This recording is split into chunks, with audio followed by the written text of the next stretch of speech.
Professor Shashi, उन्होंने एक अच्छी बात कही। उन्होंने कहा, प्रोफेसर मोहम्मदुल्लाह ने अपने पोस्ट में देश को आईना दिखाया। If you don't like what you see in the mirror, don't blame the mirror.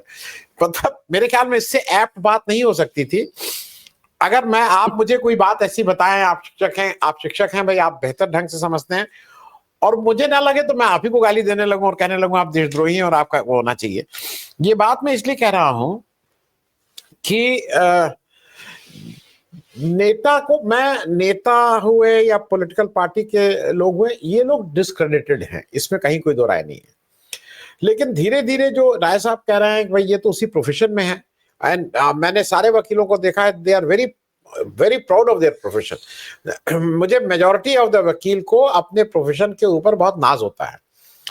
लेकिन अगर कुछ जज साहब जो लोग आ जाते हैं, और खास करके आज की जो जुडिशरी है, उस पे इन लोगों के पास कोई एक्सप्लेनेशन नहीं होता है। ये बात मैं इसलिए कह रहा हूं कि सुप्रीम कोर्ट पे बहुत से लोगों की उम्मीद होती है। मैं एक प्रोफेसर शशि थोड़ा बात को थोड़ा और बढ़ा दूं। आपको क्या नहीं लगता है कि सुप्रीम कोर्ट इस देश में, इस देश के संविधान की सुरक्षा करने का भी उसका एक दायित्व है? और जिस तरह से इलेक्शन कमीशन इस समय बिहार में पूरे संविधान लोकतंत्र की धज्जियां उड़ाने में लगा हुआ है, वो जो इलेक्टोरल रोल हो रहे हैं उसका जिस तरह से हो रहा है, आपको क्या नहीं लगता है कि इस देश के सुप्रीम कोर्ट को मतलब उस पर इंटरवीन करना चाहिए? और जब वहां गया है तो 28 जुलाई तक आप कौन सी चीज के लिए रुके हुए हैं भाई? ये कहीं मैं इस बात को इसलिए रेस कर रहा हूं कि आज अजीत अंजुम को उन्होंने किया, जिसमें कोई बात नहीं थी। अजीत अंजुम ने एक रिपोर्ट की थी, आप उस रिपोर्ट को पे अपनी कार्रवाई करते, लेकिन उनके नाम से एफआईआर करा देना, ये तो मेरे हिसाब से बिल्कुल बचकानी बात है, और ये उनको काउंटर प्रोडक्टिव होगा। तो प्रोफेसर महमूदाबाद की बात, एक प्रोफेसर को डिस्क्रेडिट करने की कोशिश, कौन व्यक्ति अब पढ़ाई लिखाई करके, हम सबको पता है प्रोफेसर महमूदाबाद चाहते तो उनको यहां से कई गुना ज्यादा नौकरी विदेश में मिल सकती थी अगर पैसा क्राइटेरिया होता। कौन पढ़ा लिखा आदमी अब आके कहेगा कि नहीं हम टीचर बनेंगे, हम प्रोफेसर बनेंगे? क्योंकि अगर आप इस तरह से यूनिवर्सिटी के प्रोफेसर्स को ट्रीट करेंगे तो ये तो अजीब सी बात है। मैं इस दोनों चीजों पे, जो बिहार में जिस तरह से हुआ है उसमें सुप्रीम कोर्ट खामोश रहा, और अभी जो बात हुई है उस पे, दोनों पे आपकी टिप्पणी, और प्रोफेसर्स को डिस्क्रेडिट करके अल्टीमेटली क्या हासिल हो रहा है मुझे नहीं मालूम। नमस्कार। पहली बात तो ये है कि आपने एक सवाल उठाया, गंभीर सवाल, वो है भारत का संविधान सुप्रीम कोर्ट को न्यायपालिका की रक्षा की जिम्मेदारी देता है। इसका अर्थ ये होता है यदि संविधान से इतर, वो कार्यपालिका हो, विधानपालिका हो या कोई अन्य हो, अगर वो किसी भी प्रकार का ऐसा फैसला करता है या निर्णय लेता है जो संविधान के बिल्कुल प्रावधानों के प्रतिकूल है, तो सुप्रीम कोर्ट ही उसे असंवैधानिक घोषित कर सकता है। इसका मतलब है कि संविधान की व्याख्या और उसकी रक्षा की पूरी जिम्मेदारी सर्वोच्च न्यायालय की है। तो सर्वोच्च न्यायालय के पास शक्तियां बहुत हैं। सवाल यह उठता है कि शक्तियों का आप प्रयोग करते हैं और संविधान की रक्षा के लिए करते हैं, दूसरी स्वतंत्रता के साथ, निर्भयता के साथ, क्योंकि जिम्मेदारी तो आपकी है कि निर्भयता के साथ जो है अपनी जिम्मेदारी का निर्वहन करें। लेकिन दुर्भाग्य यही है कि, और देखिए कि सुप्रीम कोर्ट के कुछ फैसले भी आए, एक जमाना था कि जो है इन फैसलों में ये कहा गया कि साहब जो एक प्रकार से एक तरह से प्रो जो है हो करके उन्होंने कई फैसले ऐसे दिए जो संविधान के प्रावधानों में शब्दों में नहीं था, लेकिन शब्दों की व्याख्या करते हुए उन्होंने संविधान का और उसके प्रावधानों का अर्थ का विस्तार किया। अब केशवानंद भारती केस को इसी रूप में देख सकते हैं कि कैसे उन्होंने कहा कि भारत के संविधान में कुछ मौलिक बेसिक स्ट्रक्चर हैं, जबकि यद्यपि कहीं नहीं संविधान में लिखा हुआ है कि बेसिक स्ट्रक्चर है। लेकिन ऐसा क्यों कहा? सुप्रीम कोर्ट को ऐसा लगता था कि भारत के संविधान की अंततः सुरक्षा के लिए उनके बेसिक स्ट्रक्चर को कहीं न कहीं बचा के रखने की जरूरत है, जिसमें जो मूल जो प्रस्तावना प्रीएम्बल है, निर्देशिका है, उसमें जो बहुत सारी संविधान की मूल बातें मौलिक स्ट्रक्चर के रूप में निहित हैं।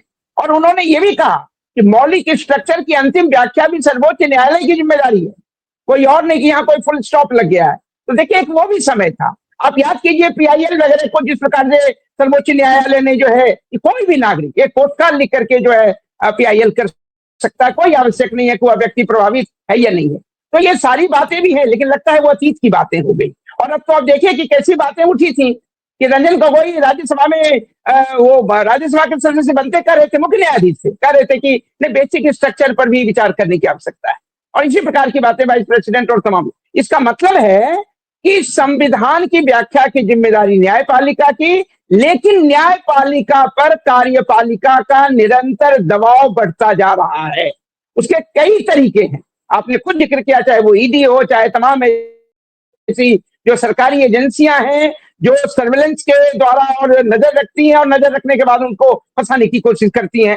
दूसरी तरफ भारत के समाज में मोदी सरकार ने पैरेलल जो है ऐसे लोगों को तैयार कर दिया जो खुद सरकार बने हुए हैं, जो आपके पास आकर के कह सकते हैं कि तुम्हें हम सबक सिखाएंगे, कैसे तुमने ऐसा कह दिया, कैसे तुम ऐसा बोल सकते हो। यानी ये इसका मतलब है कि एक सरकार तो मोदी सरकार है और दूसरी प्रकार से एक और सरकार है जो उनके तमाम लफंगों की फौज है, जो कभी धर्म के ठेकेदार बन जाते हैं, कभी अन्य चीजों के राष्ट्रभक्ति के ठेकेदार बन जाते हैं, किसी भी चीज के। और देखिए कांवरियों के द्वारा क्या हो रहा है, उन्हीं उन्हीं के लोग हैं जो धर्म के नाम पे क्या कर रहे हैं, और समाज के नागरिक असुरक्षित है, उनका जीवन असुरक्षित है, उनकी प्रॉपर्टी असुरक्षित है। तो आप कल्पना कर सकते कि भारत का समाज कैसा समाज बन गया। अब रही बात कि सुप्रीम कोर्ट को बहुत पूरी गंभीरता से इन बातों को देखना चाहिए कि किसने एफआईआर किया, एफआईआर क्यों किया गया है।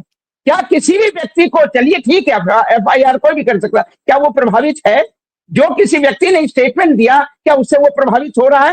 बिहार में तो आप देख रहे हैं कि किससे करवाया गया एफआईआर, और उसमें सांप्रदायिक कलर भी दिया गया है। अब देख लीजिए कि सांप्रदायिक कलर भी है उसमें, और किससे करवाया गया है, कैसे उसको ये एफआईआर करने की आवश्यकता थी। तो ये सब नियोजित होता, आप जान लीजिए। मैं अब देखिए कि एफआईआर करने वाले, याद कीजिए राहुल गांधी पर भी, जिसने 19 में जो है एक मोदी ने किया था, जो जो गुजरात का, उसका क्या लेना देना था, लेकिन उसने ऐसा किया। हरियाणा में देखिए महिला आयोग, महिलाओं के मुद्दों पर कुछ नहीं बोलते, लेकिन उसमें ऐसा क्या था महिला विरोधी, जो उन्होंने तो बहुत मौलिक बातें कही, उस पर उसने एफआईआर किया। एक भारतीय जनता पार्टी का देखिए मुखिया या सरपंच जो था, उसने कर दिया। कोई भी आजकल ये हो रहा है कि ये भारतीय जनता पार्टी या उसके जो अंधभक्त हैं, समर्थक हैं, वो उनसे तुरंत ऊपर से आदेश आता है कि इनके खिलाफ एफआईआर कर दो। और कई बार तो ऐसे राज्यों में एफआईआर कर दो जिन राज्यों की भागदौड़ करते हुए उनकी जो है वो परेशानी बढ़ती रहे। तो मुझे लगता है कि ये कोर्ट को देखने का काम है कि आखिरकार एफआईआर करने वाला है कौन, क्या वो प्रभावित समूह है, क्या उसे सीधे सीधे कोई प्रभावित किया गया है, उसको नुकसान हुआ, अन्यथा ये सामान्य बात करने वाला, उसका बैकग्राउंड देखा जाना चाहिए। अन्यथा अब भारत में न्याय की कामना या न्याय की अपेक्षा नहीं कर सके। पुलिस ने कंप्लीटली अपने आप को सरेंडर कर दिया है, पुलिस से कोई अपेक्षा नहीं है, और अब न्यायपालिका की जिम्मेदारी बहुत बढ़ गई थी। दुर्भाग्य है कि न्यायपालिका इन मामलों में, अब देखिए कई मामलों को उठा लीजिए, वक्फ बोर्ड का फैसला नहीं आया ना, कहाँ है वो फैसला। वो पूर्व न्यायाधीश चले गए और जाते जाते कह गए कि ये अब ये नए मुख्य न्यायाधीश के समय होगा, सारी बातें हो गई, लेकिन वो मामला का फैसला तो नहीं आया। उसी प्रकार से अब ये देखिए जो अली खान महमूदाबाद के खिलाफ जो एफआईआर है, इसमें ऐसा क्या था। अरे भाई बोलने दोगे कि नहीं दोगे, जैसे आपने अजीत अंजुम का जिक्र किया, पत्रकार अगर जनता को सच न दिखाए वो पत्रकार तो हो नहीं सकता, कुछ भी हो सकता है, वो पत्रकार तो नहीं है, फिर पत्रकार की क्या जरूरत है। जब ये कहा जाता है कि पत्रकार समाज में वो जनतंत्र के भी और नागरिक अधिकारों के भी प्रहरी हैं, तो वो उनका काम तो यही है, चाहे वो कोई भी हो। उस संस्था की सच्चाई को दिखाना वो प्रहरी के रूप में काम करेगा, लेकिन आप उसको कह रहे कि नहीं ऐसा तुम नहीं कर सकते हो, तुमने कार्य में बाधा पैदा की है।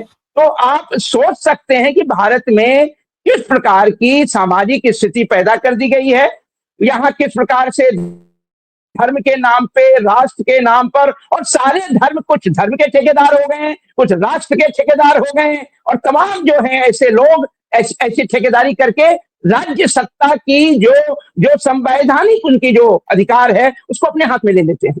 और ये निरंतर भारतीय समाज में सच बोलने और सही बोलने वाले को एक निरंतर खतरा राज्य की तमाम एजेंसियों से तो है ही, पुलिस से तो है ही, ईडी और तमाम सीबीआई और जो बातें करें, आमतौर पर इन गुंडों से, बदमाशों से, मवालियों से लगातार रहता है। ये कभी भी आकर के कॉलर पकड़ के कह सकते कि तुम्हारी ये हिमाकत, तुम कौन होते हो, और तुम देशद्रोही हो या तुम नक्सल हो, अर्बन नक्सल हो, जो भी है।